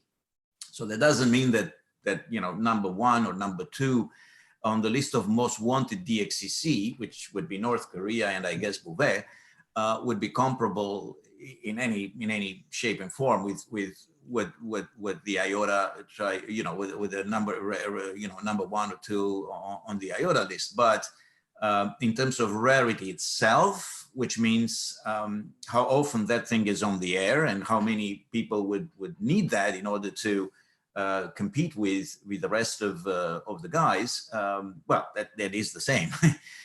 So to give an idea, Bouvet, it sits on a comfortably, I think, 497 rank. So out of the 1136, Bouvet ranks 497, if I'm not mistaken, right? So let's say 500 just to be easy for the IOTA. And I'm interested in the top 33, right? So why are these so difficult to activate? Well, because they're not the XCCs, because it's a remote location, because people who activate them are not Navy SEALs and they don't have, the budgets, and they don't have not just the technical abilities of some of these big that big logistics would entail, and so on and so forth. And so I listed here a little bit of my interests and the fact that I really enjoyed the destination, i.e. I do enjoy very much the scope of getting there, but how you're getting from point A to point B, it's what thrills me, and it's been something that gave me quite a bit of excitement over the years. So these are the call signs and the locations that I have been associated with, and will give you a little bit of an idea that some of them are in the sub-Antarctic zone. Some of them are in the Arctic, and some of them are some atolls. They're very small and very remote in Oceania. I have been extremely lucky, both to have a lot of funding from groups and super enthusiastic individuals. Also to be lucky, I was also lucky with a lot of teammates who are exceptional individuals, not just from an amateur radio point of view. And we've been blessed by the QST editors with 5 covers, which, in the short time that we've been interested in doing these expeditions, it's been hugely appreciated. It does market a little bit the IOTA program to, I guess, the North American base, although QST is by far the, probably the international magazine most known around the world. So very shortly, I have a number of slides. We'll go very quickly over them, but just to give a little bit of an idea of some of these remote islands. So Oceania 298, which is the last new one to have been activated, consists in just the atoll of Tatakoto, which is at the northeastern end of French Polynesia. Nothing that special about that. But it had been, it satisfies the conditions of an isolated group because the closest atolls are more than 150 kilometers away from it. And so, although there's a ham there, Alain, FO5RH, he hasn't been that active, and we didn't know what's going on. So at some point I decided that I'm going to go there. Well, now Alan has been active in the past, but unfortunately the creation of this group was, I think, about a couple of years ago, maybe 2.5 years ago. And he hasn't been operating. I didn't have any news from him. And so somebody had to go. And in order for previous contacts of his to count for Oceania 298, somebody had to go there and do a minimum of 1,000 contacts as per the one of the IOTA rules. So this is a beautiful image of the lagoon of Tatakoto with the southern islets. And I was located in the guest house, in the school guest house at that period of time. There was a lot of issues related to the COVID. This happened in November of last year. And I'm going to spare you the grief of me trying to have everything arranged with the Ministry of Health of New Polynesia, of French Polynesia, but then landing in and overnighting in Washington, you know, and dealing with American Airlines was just something out of this world. And you know, I you know, through the help of some locals, I was able to do a full COVID test, which had to be done very quickly. The fast one was not admissible. And in the end, finally, I got there. But it was a long story. I'm not going to get involved into that. But the equipment consisted of a small amplifier, 500 watts. And this is Alain QTH with his beam for 20 and 15 meters, and with his work antennas for you know, 12, 17, and 30 meters. But unfortunately, Alain is in no capacity to operate these days. He's 84 and in a rather feeble state. And just because of the frequent power cuts on the island, his equipment was long damaged. He's not using a UPS or anything, you know, similar. And we didn't know much about him, but there's no way that he could have been able to operate. And unfortunately, he's not. I don't think he will be able to operate again. Maybe I'm wrong. The operation consisted in about 5,800 contacts. You know, a large percentage was in CW, and you know, although we always try to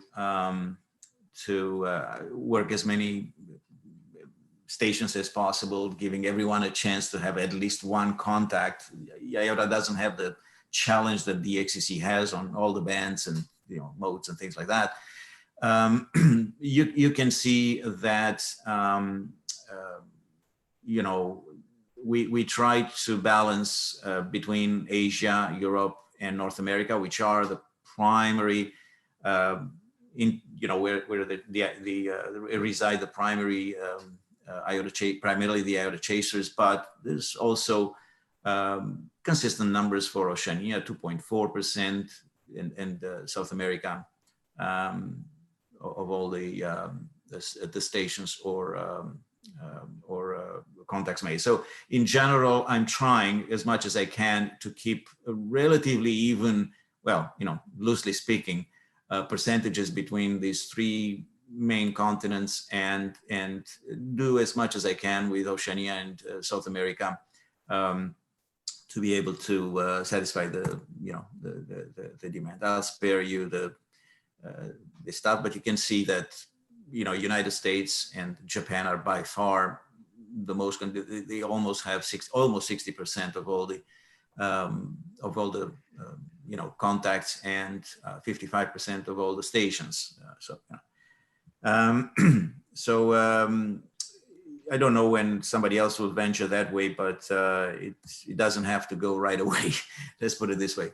So a year earlier, together with a good friend of mine, Adrian K08, SCA, we decided to do an operation from two island groups. One of them, Oceania 297, which at the time was a new one, but also Oceania 113, which has been activated previously, about 28 and a half years earlier, and there was in high demand. So it was in the I think was maybe top 4 or top 5, ranked top 4 or top 5 in the world from IOTA purposes. So if you want, it was as rare as from just a rarity point of view as Bouvet is for the DXCC program. And the islands lie at the southeastern end of French Polynesia, relatively close to Pitcairn.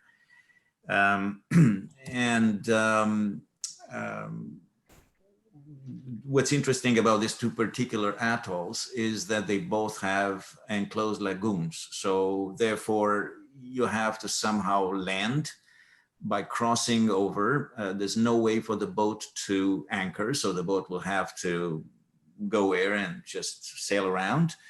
And then in both cases, weather conditions changed and we had to cross the lagoon and take off from the other side.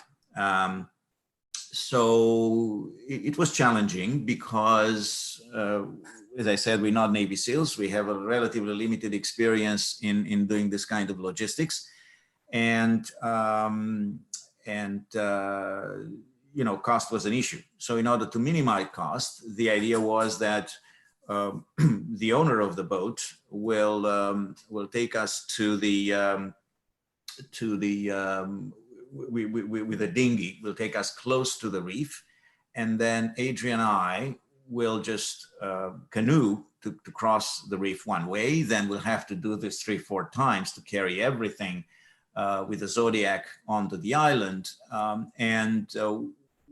This was obviously a little bit, I have done something like this with Bob KD1CT, but it was very challenging and on a different operation. So anyway, long story short is that when the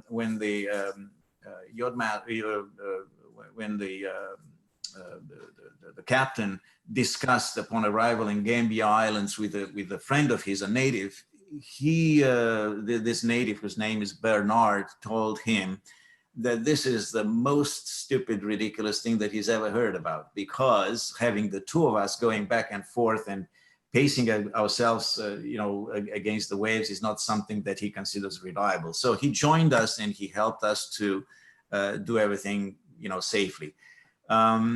So here's a photo of, after the landing, we start putting up the tent and building camp, and the guys keep carrying.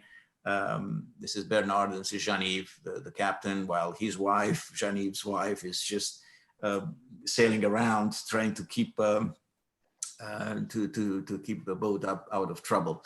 This is the landing on Morane, which is the southernmost atoll that belongs to French Polynesia. And this is Adrian working the pileup.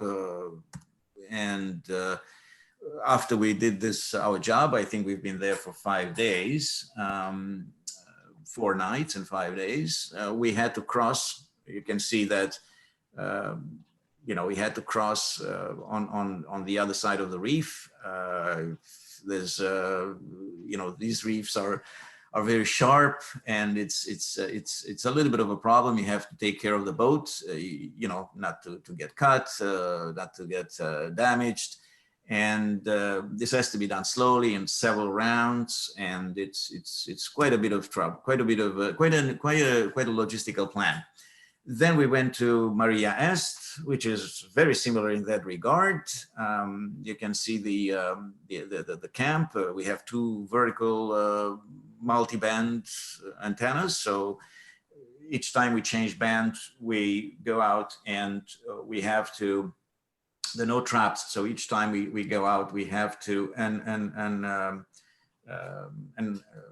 unplug and plug different sections of the antennas.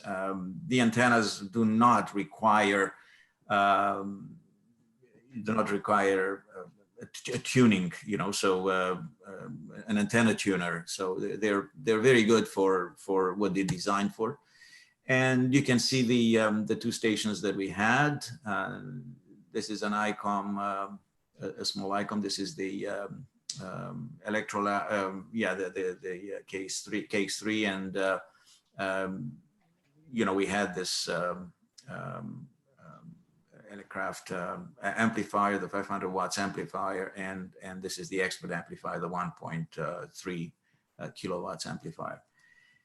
And this is Bernard, who stayed with us on Maria Est. It was a little more difficult, and we had some storm on Morane, but he was an exceptional cook, apart from being a very skilled individual who helped us tremendously. He is another example on Maria Est of carrying the dinghy, and the super excruciating heat for probably overland for probably, I don't know, 1.2 kilometers. And then when you go in the boat, when you go the boat, you know, in this case was Bernard who pushed the boat, the dinghy as far as he could. But of course, the engine didn't start.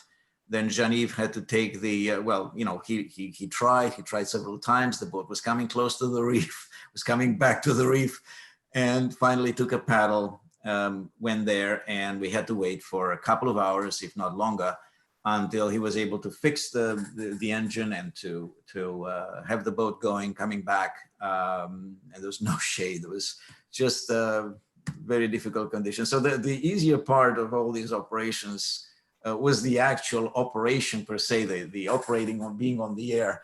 The logistics was the kind of fun, but you know, pretty tough.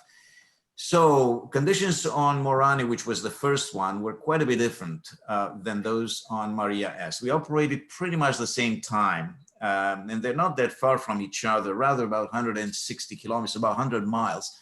But Morane, on Morane, we made about 7,500 contacts, only a little over 5,000, so a little more than 2/3 of that from Maria Est. And was a lot of, you know, various other statistics here, but we did about 10% SSB as opposed to 90% CW on Morane, which was reduced by 50%. So we only did about 5% from Maria Est. Band conditions were actually quite different, very strangely, but you know, I'm not going to insist. I'm just going to skip this and go now to the Arctic, to the little island of, to the tiny island of Little Diomede, which is in the Bering Strait. I'm sure that you're not very familiar with it. At least you've heard of it. There's quite an interesting story about this island. There's a bigger one on the other side of the dateline. The distance between the two islands, as you see, it's just about a couple of miles, probably less than a couple of miles. And you know, there was there were several operations from Little Diomede prior to this one, but they were very short.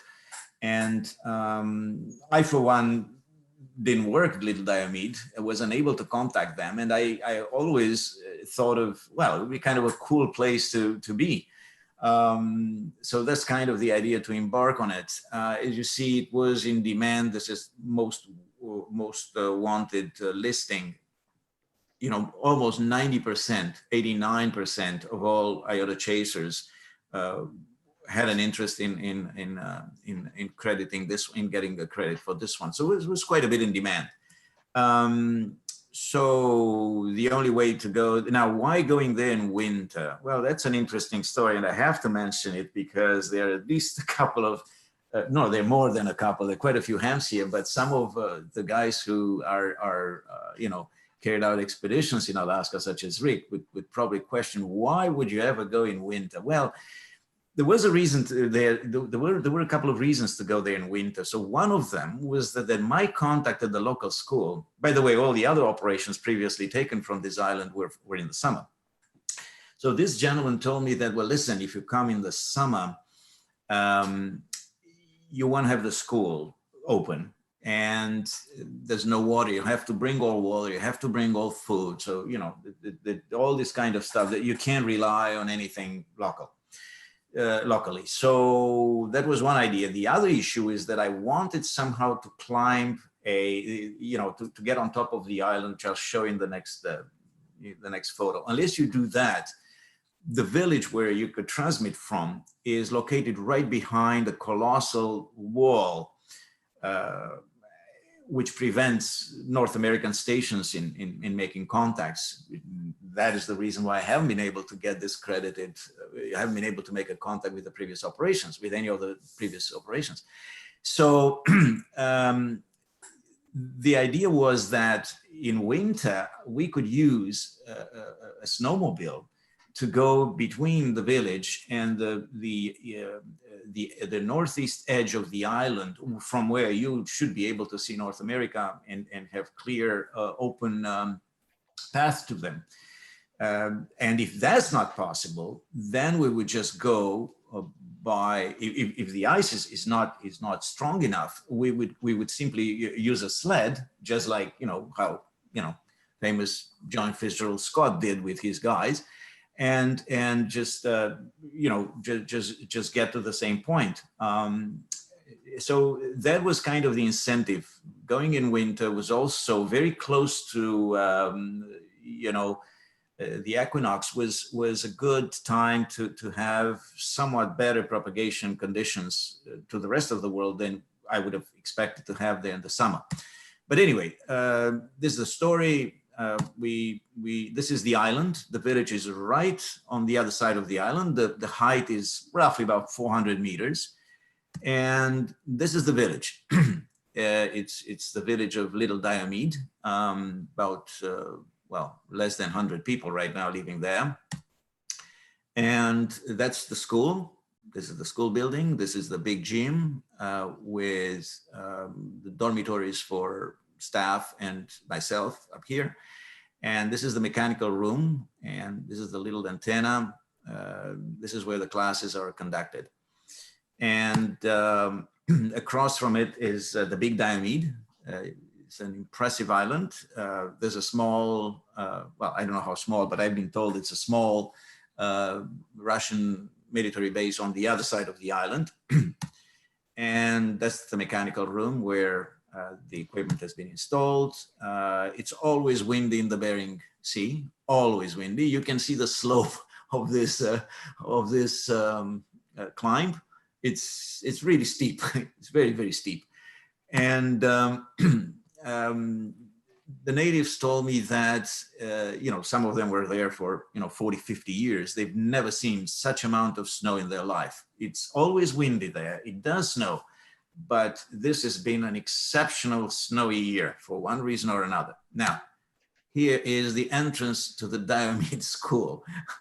So it's just unbelievable. And in order to change the band on the antenna, I had to wear goggles because the particle of ice are really like needles. They were like needles in this strong 80-kilometer-an-hour type wind. And even so, sometimes I had to stay low to make sure that I'm not taken away by the wind. So it was pretty interesting to say. Unfortunately, I haven't been able to make it to the, as I can show you on this one here, you can see that the, I can see this is the end of the land, right? So this is where the ice packs go. But unfortunately, some of the local, I guess hunters, because they hunt seals and they hunt other type of, marine mammals.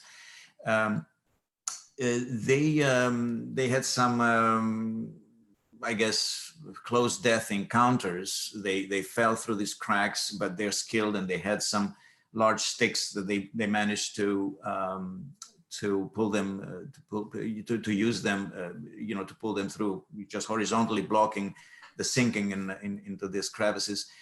And they said that it would be absolutely insane to go with a sled around the island, and there's really no room to go over the island. Okay, and we haven't been able to make it to top. We didn't have proper gear, and unfortunately, to top it, I didn't have mentioned to you yet. You can see I always mention to you to check the numbers. The percentages here, unfortunately, they're not high percentage for North America, just about 50 or so stations made it. And I regret that I didn't have, I wasn't prepared for an FT8.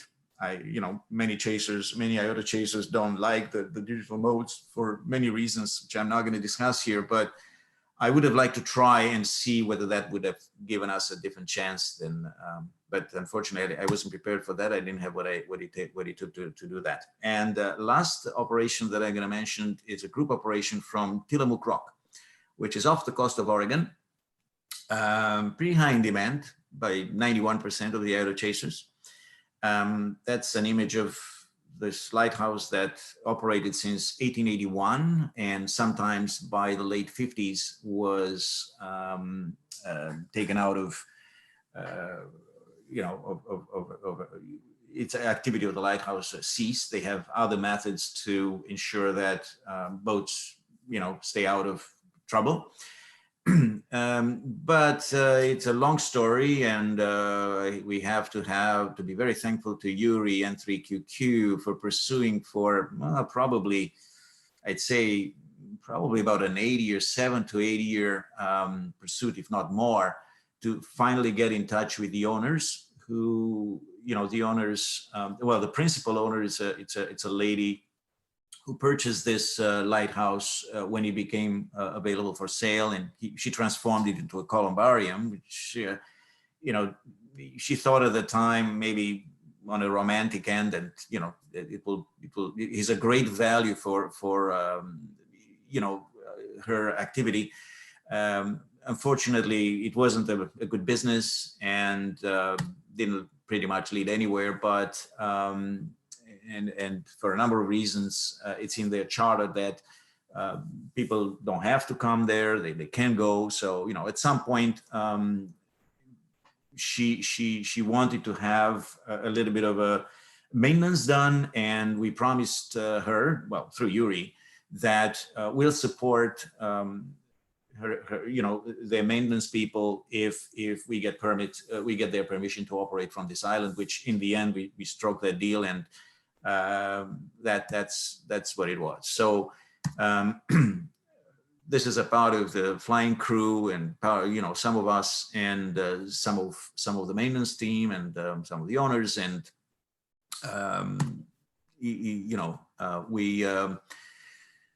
we have been able to get access from them, also from the Fish and Wildlife. It was U.S. Fish and Wildlife. It was another hurdle that we had to cross. The fact that the owner was on our side was obviously crucial, but we still had to provide them with some documentation. And finally, you see us coming and landing. We're very happy, of course. We couldn't believe that we'll get there and see how the equipment is transported. Just to give an idea, this is a very, very, very dirty place. Why? Because there are hundreds of sea lions who, they took down the main door, I guess, and they live inside, pretty much, doing everything there that you can imagine. Everything is destroyed. Everything is in a very, very in a state of total ruin. And it's a disgusting place. So we set up camp outside. We had a couple of tents, one which was for two stations with the SSB and the CW operation, and Yuri had his own tent. This is Yuri. Had his own tent, and he operated. He was the guy. He put up a station with FD8 that was we used that. This is a multi-band vertical, the same type of the antenna that you've seen previously, and this is kind of a nice view of the rock with our team there. Then we moved this antenna a little bit behind, and Sandro and Yuri worked to install a 2-element beam that we've been able to obtain from Step IR just for the duration of this operation. It should have been a little bit earlier up, but unfortunately, there wasn't time, and no connections have been made. Nothing had been tested. Everything had to be done on site. Something was done, unfortunately, wrong, and it took quite a few hours to realize that, and then to switch everything and to redo it. But in the end, it was done. It was our effort to try to bump up a little bit the number of Europeans, both QSOs and stations. And this is a big IR, which we used for 40 meters. The multi-band vertical, which was initially used for 20, was later exclusively used for 30 meters. So we had 3 antennas for 3 bands pretty much. And sometimes we did operate on 17, not a lot. And I think we used the big IR for that as well. And this is an interesting image because this is Sandro kind of mocking that he holds the tent. The tent, we had nothing to anchor it in.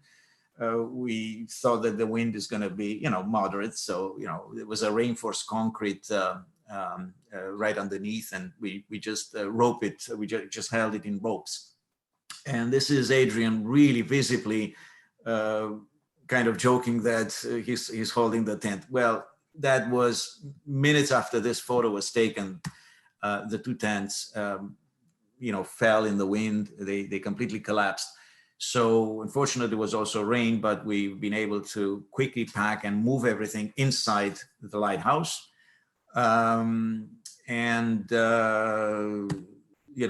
There we installed the best we could things, and we kept operating, I think, for another night or 2. I think we're 3 nights on the island. Yeah, we operated probably from 2 from this, and this is how it went. You can see now that the numbers are not that bad. 21%. The beam definitely helped. We also had a little bit of also the propagation conditions improved a little bit, particularly the second day.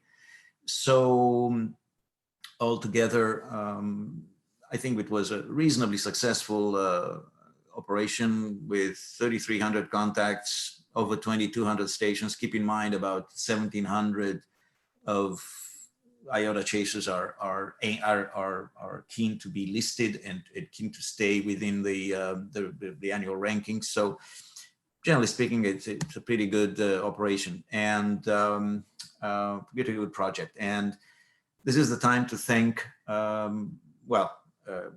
lot of individuals, but also these groups. They supported us. It took about 10 flights, it took 10 flights to bring things in and to take things out of Tillamook. And the cost of the flights alone were about $15,000. So this was an over $20,000 project altogether. Just to give an example, and definitely the operations would be kind of in this range. So in my 25 islands that I have been associated with, the cost of these projects, not my cost, the cost that was incurred originally by the operators. Some of them I was alone, but in some others I wasn't, were overpassing $300,000. So the most expensive operation was $52K was Zulu Lima 9 Alpha Antipodes. And it was a blessing, and we're extremely grateful, myself and all my teammates, for the enthusiastic support of numerous chasers, some of them helping us not only financially, but through words, through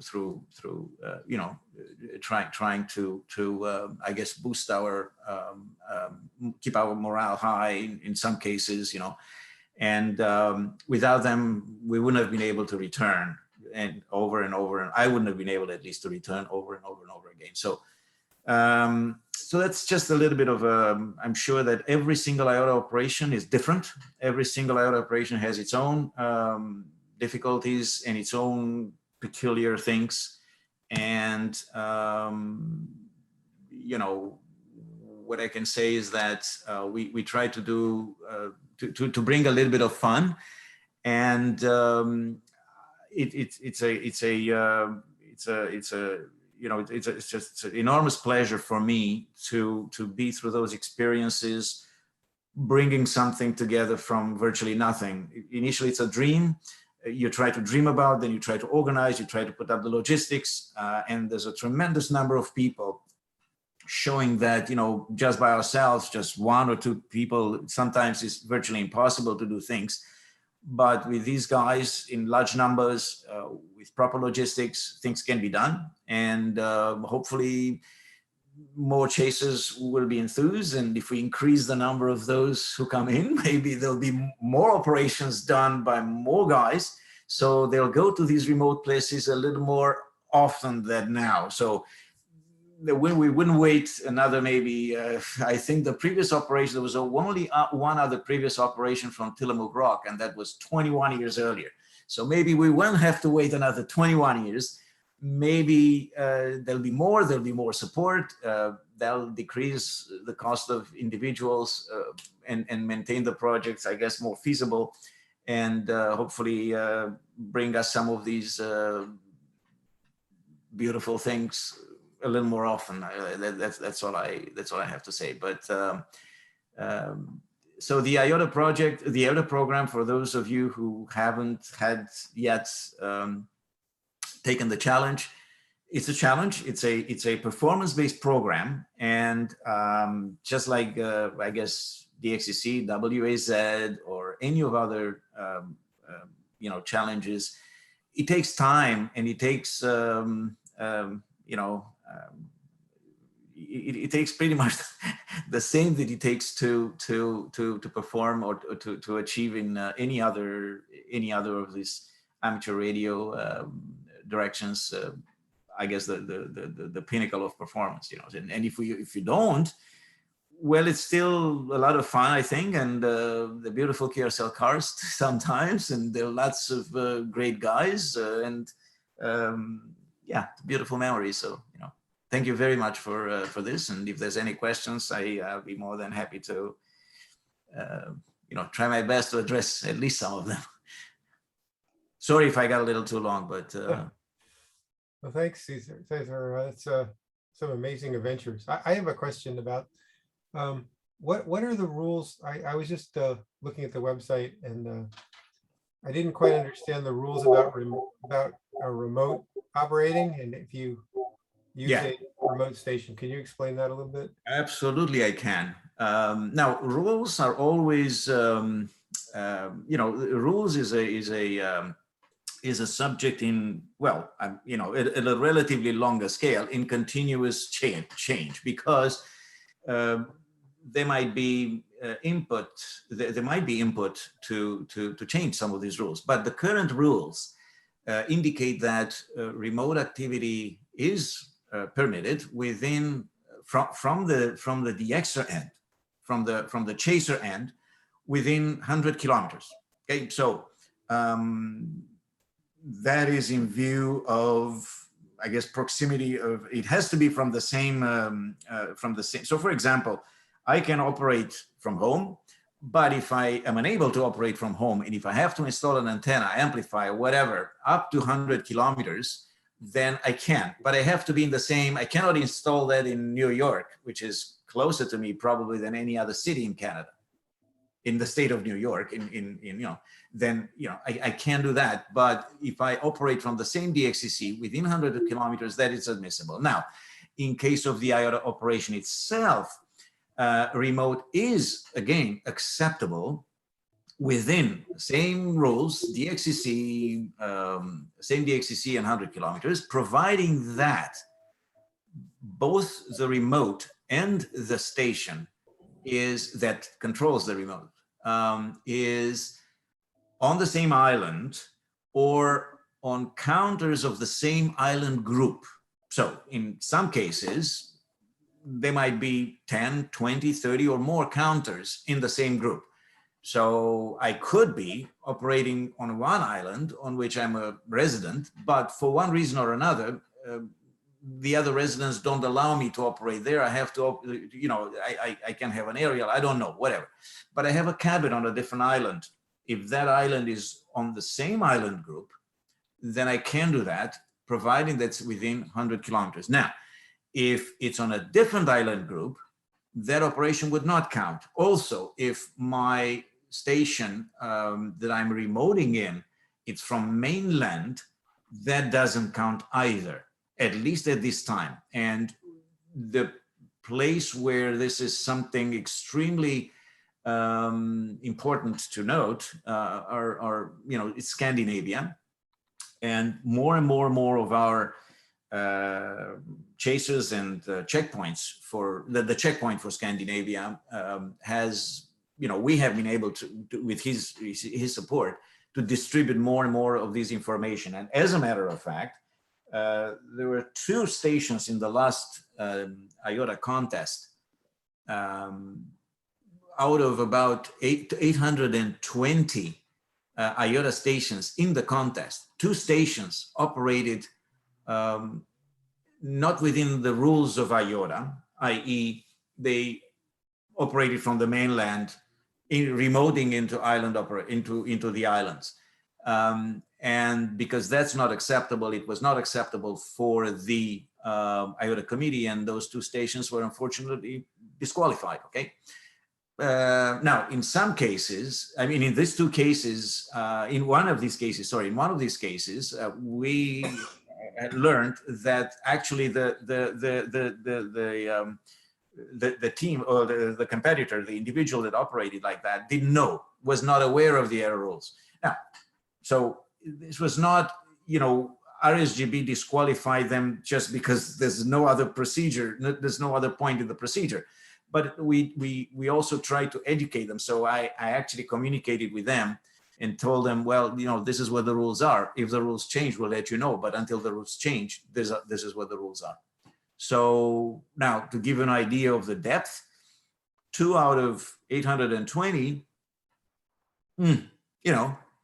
doesn't sound like a large number, but we keep an eye on these things as much as we can. Again, we're not the frequency police, we're not the band police, but we would like to keep the rules,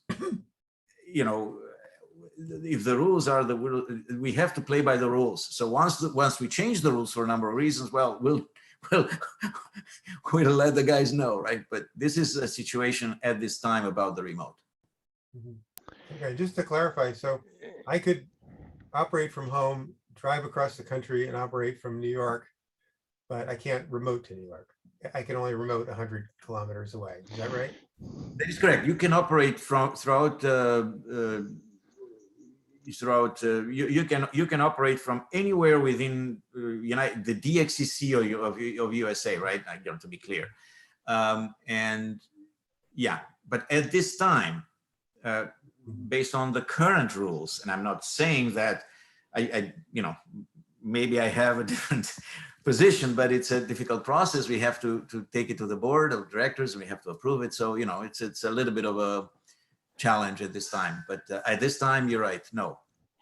So if a station was operating remote and the person working, and it was an IOTA and the person working them didn't know that, does it, I guess it doesn't count. So I mean, would it be helpful if a few of us that operate large island remotes told you that it was a remote operation so that you could, you know, remove that credit from a lot of people? Absolutely. So Okay. we do receive every now and then yeah, I think that you know, a number of operators, they probably do not know the rule, and they operate based on what's cool. Okay. Yeah. Yeah. And there's a technical challenge and so on and so forth. And I realize that, you know, but we generally try to keep track of these things. So we have a database that we keep updated. And if people tell us, then obviously we'll make appropriate changes. Yes. Okay. I was going to say, because like the last year of ZF1A was entirely remote. And I can tell that there were probably 30 to 40,000 queues handed out. And I probably should help you out there if that's actually the case. We also are aware of the HH2, I think it's HH2. Yep. Yeah, so we things like that. But yes, it would be nice if, well, first of all, it would be nice if the, I guess if the DX station would take appropriate, would write down, or yeah, sure, absolutely, right. Yeah, I mean, there's nowhere in a contest where you really say it was remote besides like say 3830, or I mean, sometimes you can tell Bernie with DX News that it's a remote or something, but I just, you know, I'm just trying to figure out what's the right way to communicate that to you, that hey, this is actually a remote, you know, a remote operation. So right. So the easiest way to do it is through our general address, which is info@iota-world.org. So on the website is information. That's the best. Hi guys, please note that. This one's remote. Yeah, no problem. I mean, and I will, I mean, I don't want to pick on you or anything, because I know the rules are the rules and you got to change them. I mean, I personally would have actually went into the IOTA contest remotely and handed out a bunch of queues had that not been the case. But I did read the rules and I'm like, oh no, never mind. Right. But I don't know. I mean, like the more people that tell the board that, I would guess, you know, hopefully maybe someday they would change their mind about it. Who knows? We actually changed the you know, remote activity was not available at all until just a short while back. Then we upgraded the distance from something, you know, very small to 100 kilometers. I think, if I'm not mistaken, about 5 years ago. And there's been intense discussion on the definition of what is remote and what you know. Now, again, now, from California to ZF is probably qualifies. Just Right. But the issue that I have, I mean, you know, conceptually, you know, if my antenna receives the waves, you know, the radio waves from ZF, that's the important thing. Yeah. The fact that you could have used, I don't know, anything else, it's another issue. And to be clear, it's still a pain in the ass to have a remote. I mean, like, stuff breaks, you have to ship it, you have to have someone else deal with it. You know, you can't even get there right now. So it's not like you're saving effort or something. I don't know. No. But the concept, you know, the general concept was that is that you don't really, you know, if you have a remote on Bouvet, for instance. Sure. Just as a, you know, that will take away, I guess, a little bit of the aura and a little bit of, I don't know. I can appreciate that. So I'm not pushing it. It's just that we'll have to see where this is going to lead us, because I'm sure there will be voices pro and against. Cezar, I wanted to ask you about electronic logging. I recall IOTA only did paper QSLs until maybe just a few years ago or something like that, if that's right. I think that is correct. So what I was wondering is, all those expeditions, you know, maybe I incidentally worked, you know, a whole bunch of them, you know, years in the past. Do you think many of them have since uploaded their logs, even though it was in an era where electronic logging really didn't count for that? I put a phenomenal effort, like thousands and thousands of hours, going back, personally contacting some of the old guys. I'm not the 70s, but, you know, let's say the early 90s, late 80s.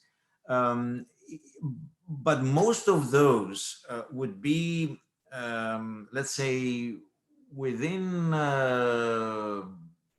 the group, within the operations would have been from islands that are part of groups which fall into the more than 70% of IOTA chasers would need them. In other words, most MWL, most wanted listing, less than 30%, right?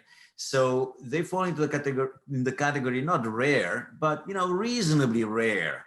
So, for example, we may have to do something different. For example, for UK, most of let's say the UK, it's in the island of the main island of Great Britain, which is Europe 005. The same, you have the island of Honshu, Asia 007, and there will be some example. Australia, mainland Australia, main island of Australia, which is Oceania 001. Those, you'll have probably not tens of thousands would be from UK, but there will be probably, well, maybe more, maybe hundreds of thousands of hams, or maybe tens of thousands of hams. So we having the logs of all those just unchecked and automatically saying, well, anybody who's declaring a logo of the world that he's from whatever QTH that we can check, it might be in Australia, it'll be okay. That's something that we're not ready to do. So what I mean by that is that, if somebody VK1DX operated with VK1DX from, I don't know, some island, probably not, but I'm just saying Oceania 132 or 134, no, 134, 132, and with the same call sign from mainland. Well, that's a good example, actually. But yeah, anyway, we need to check. We need to know what period of time, what was the period of time that they operated from one or another. But the good news is that for most of the, let's say, well, not just common, but relatively common or somewhat common IOTAs, which would be frequent, which would be,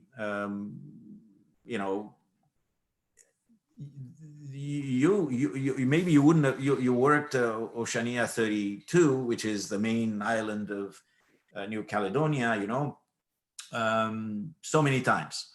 But you didn't claim, or you maybe stopped working because you worked them 30, 40 years ago and you said, well, I have that, I'm not interested in that anymore. I worked them on so many bands. Yeah. You may have to work them again because it's possible that a QSO with Oceania 32, main island of New Caledonia, it's not something that rare, and I didn't spend the time to just check all the guys who were in in New Caledonia, but for most of the relatively rare ones, as I said, yeah, the logs, now if the chasers do not want to upload, like for example, all my logs are at both log of the world and club log. But if the chasers do not want to upload the log, that's their prerogative. There's nothing we can do about that, and you'll have to chase the QSL card. Just as simple as that. We do not want to oblige any individual to either to do anything that is not up to his comfort zone, whatever that means, okay?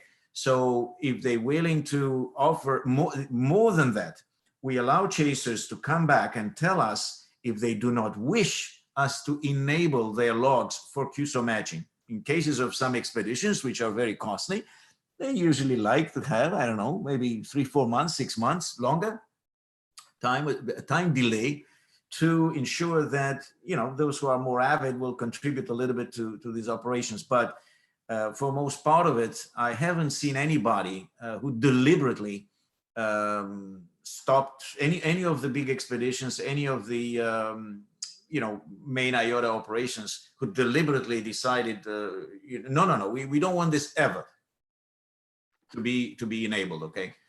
But if they would do something like this, at this time, we may want to consider that, to consider their decision. However, there's a point which is a very important issue, and a very important aspect that I want to mention to you. Many people consider, many chasers, many DXers consider that any posting at Logo of the World, it's public. because log of the world, once the log is there, you have no more right on the log. You cannot go back and delete anything. You can't really do anything with it. So I'm sure that we'll be highly pressed to stop giving the DXers this ability to delay enabling their logs once they posted the log of the world. Club log doesn't do that. Club log, you know, you can go back and if you excuse the language, if you make somebody really mad, he can just go and scrap all and remove all his logs. We don't want to do that either, right? So, but with log of the world, at this point in time, I still have not changed the procedure.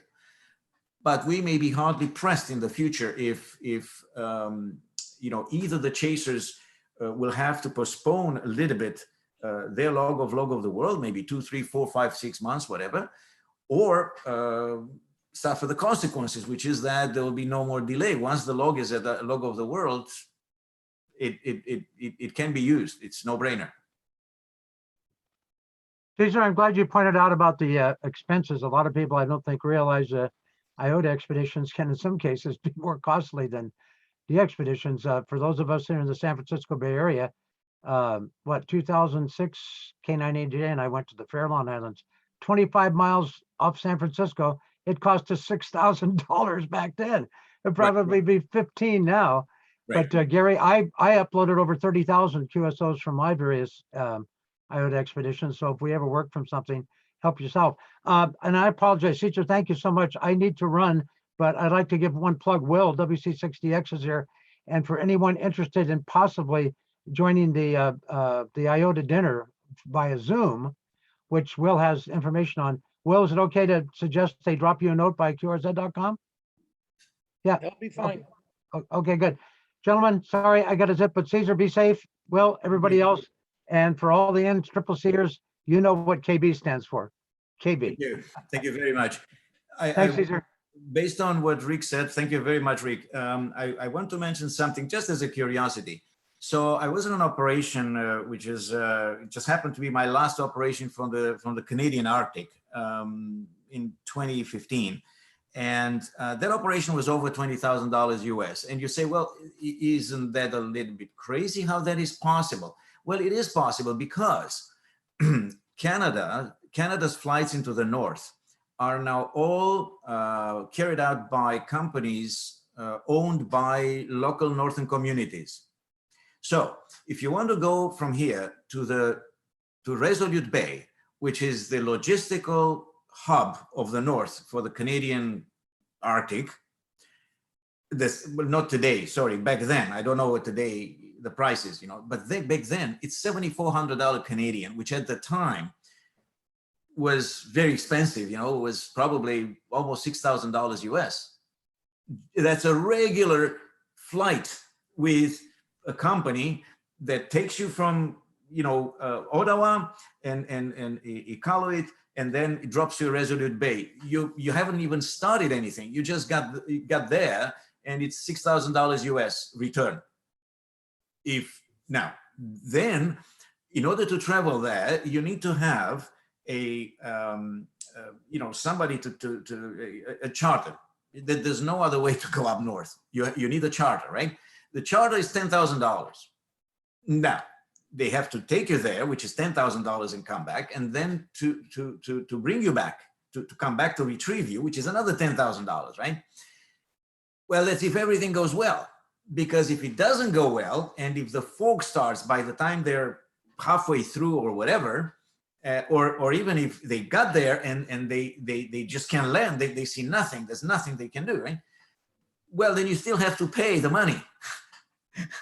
If they go to the end, it's, you know, they might give you a little bit of a break, but it's going to be a serious, you know, it's going to be a serious, you know, serious financial consequence of this stuff, right? So it's strange, but nobody obliges us to go there. So if we want to go, then we have to go. And you know, in all my logistical activity, I try to explain to all my teammates that just simply getting money, receiving some donations from the community or individuals, enthused individuals, doesn't mean that we have to just throw the money away and just go for the, no, we still have to use the same, to do the same due diligence. We have to be just as careful as we'd be just like it would be our own money. We can't just say, oh, okay, well, you know, that money, because it's been given by whatever, this foundation or that foundation, it's 50% value of my own money. No, it's not how it works. We should be very, very paying a lot of attention, because this is money that comes from the community and it has to be used wisely. We can't just, I don't think that we can just throw it away. Now, it may be possible that some wealthy groups or wealthy individuals are funding some of these activities, and that's great. My hat off to them. But it's not always the case. You know, this is maybe more the rare situation than the common situation, which is that people are enthused. They decide to, I'm not going to replace my amplifier. I still have the same gear that I had, I don't know how many years ago, but I have, you know, portable equipment. I'm going to go out and I want to have fun with this. So that's how many of the guys do, I imagine. You know, so, but anyway, it's, you know, but it is possible that the cost of, well, something that we all have in mind sooner or later if we go on trips, the ratio of cost per QSO is quite high for some of these IOTA operations. And unfortunately, what is a little bit stunning, and of course, there's only so much we can do, we still have a number of chasers who go for as many contacts as possible on any slots they can operate. While you insist, new stations for the log, any new station, please, but they still try to, I guess, beat someone else. And they, you know, so, you know, we have to balance a little bit between working anybody and at some point in time just looking for new stations, just looking for, you know, trying to minimize, maybe work on one band, only one mode, maybe work SSB on 20 meters and work, you know, CW on 30, or I actually have done something like that with a friend of mine, Johan PA3EXX, when we were down by Cape Horn and, you know, southern tip of South America, where we decided that we're not going to operate on that band except one mode, because otherwise everybody's going to call you twice as much. And it's not about we love the pileups. I mean, I'm sure that anybody who's done any expedition, even in the most common destinations, they still love the pileups. But the scope is still to be aware. I remember when we were in Zulu Lima 9 Alpha on Antipodes, we have been specifically told. Now, whether they change this or not in the future, I have no idea. But the Department of Conservation of New Zealand told us, they happened to talk to me, but told us, listen, I want to know your plan, how you're going to do what you're going to do, and how satisfactory this is going to be for your community, because I don't think that you're ever going to see another approval from us for 20, 25, if not 30 years. So then you say, okay, well, if that's the case, well, we can't go 2 people for 3-4 days.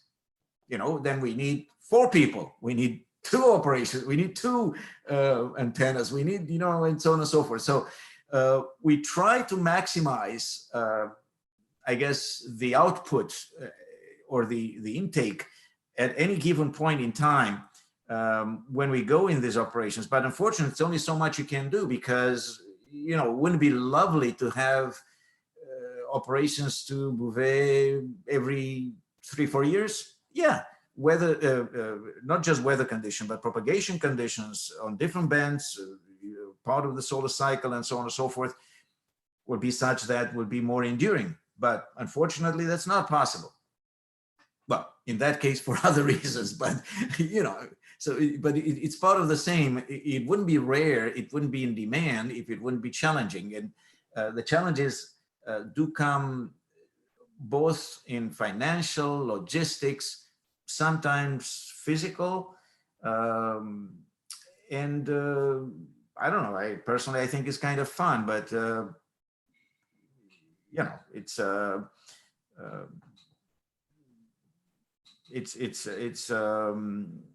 like anything else. When you're trying to accomplish, I don't know, DXCC on 160 or WAZ on 160, or you know, there will be a few zones for you that will be the rarest. It will be the most difficult, and while it's going to be the most challenging to obtain them, there's a big satisfaction when you finally manage to do that, right? So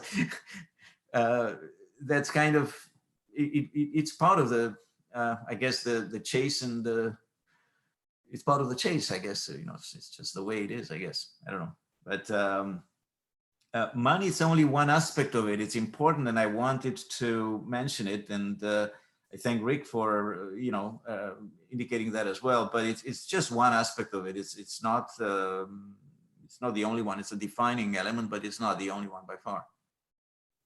So sometimes going into some of these operations, you know, if you have a team of 20 people, yeah, there are always going to be a few guys who, in 20, they're not going to, perhaps they're not going to intermingle with the others as well. They're probably not going to maybe be very technically apt, or maybe they're not going to be much of a sportsman or whatever, right? So they just go there, they have a dream to operate and to activate, and head off to them, and great.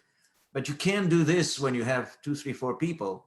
If you have 2 people and one of them is suffers a physical injury or something else, then you're in trouble. You may have to cancel. You have to come back. You just, you know, so there's no in a certain way, in a certain sense, it's a little unforgiven, but it's a little more unforgiven, I'd say, than a larger team, where, you know, if somebody has an indisposition or is just not doing great, just ask him to take time off, or I don't know, but you can do that when you have 2 people or 3 people. It's just not. I remember that one day I was in a terrible situation, probably because of excitement, probably because of fatigue, probably because of I don't know, caring or whatever. I was on this operation VK6 ISL with Bob, KD1CT, with Johan, PA3XX, and with Craig, VK5CE, mid-distance between Western Australia and Timor. And but the story goes that I didn't sleep for 58 hours. Not at all. Like I just couldn't sleep. Inside the CW tent, there was virtually no noise. But inside the SSB tent, which was, I would say, about 5 meters from us, if that much, there was a constant CQing and loud, you know, and so on and so forth, right? So not blame to them, but you know, the longer you're deprived of sleep, the more sensitive you are, the more you know, anything tiny transforms into a big thing, and you know, you just have this level of losing control. I don't know. And finally, I stayed at some point. I decided I'm going to try one more time to sleep. There was 58 hours into this, and Johan, unbeknownst to me, he stepped out. I learned about this later, and he went to the other guys and told them, well, listen, how about you take a break, just take a break for half an hour. You know, maybe this guy can fall asleep, and you know, we'll be back. I didn't sleep long. I maybe slept for 2, 3 hours, 3 hours, I guess. But it was such a deep sleep, and you know, I woke up completely refreshed, and I was ready to go. And here we go. We acted all for one at that time. I can't, it was a rare event. Maybe nobody else has ever encountered things like this, but I'm very thankful to the guys. So, you kind of need those guys. I actually told them in some of these operations where the logistics is a little bit difficult, and in my humble mind, I've never been part of the military, but I told the guys, listen, we got to act like the Marines. We don't care of us ourselves. We care of everyone else. Somebody else is going to take care of us. And so that's exactly what happened on Sandy Island. Somebody else, the rest of the team took care of me. I didn't have to take care of myself. So. Well, I think we better wrap it up. It's getting kind of late, probably your dinner time now, Cezar. But thank you so much. And is there any last questions?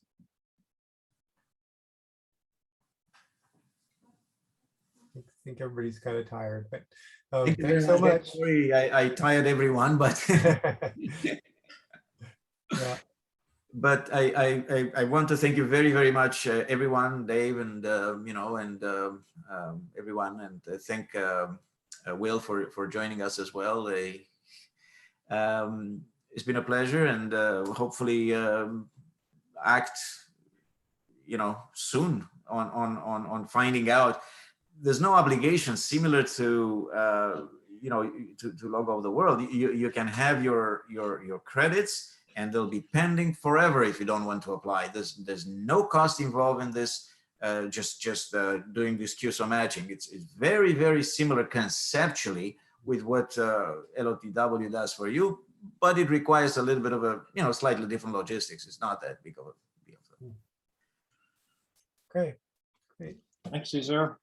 Thanks a lot. And if you have any problem, Dave or anyone else, please do not hesitate. You can send an email to the main guys, but because you had me here, you can send an email to me or Will or somebody. WC6DX will be able to guide you very quickly onto this. It's actually not that complicated to begin with. Then you have to chase the rare ones, and that might be a little more complicated. Yeah. But not for you. You have good powers. You have good stations. You're very skilled and knowledgeable. So I don't think that's going to be an issue at all. Okay. Well, thank you again. Thank you, guys.